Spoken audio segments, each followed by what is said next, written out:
Hola, muy buenas noches, bienvenidos a El Faro de este 24 de septiembre, martes y santo de todas las Mercedes. Felicidades a todas ellas.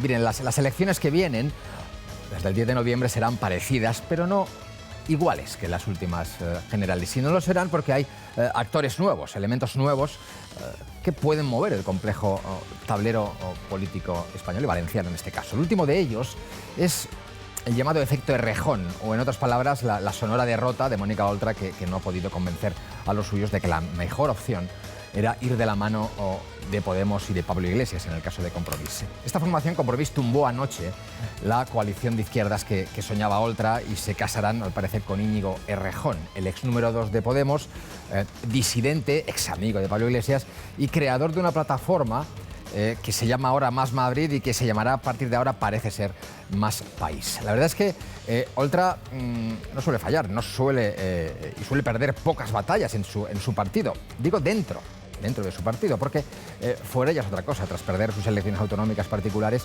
ahora pierde una importante batalla interna, así que Oltra va encadenando éxitos, como aquel que dice. Bueno, ahora se verá si acierta Compromís, ¿no? Si acierta ese Compromís venido a menos en las últimas elecciones en su nueva alianza. Y dicen las malas lenguas que Más Madrid, el partido de Errejón, significa menos Valencia. En fin, hablaremos de eso hoy.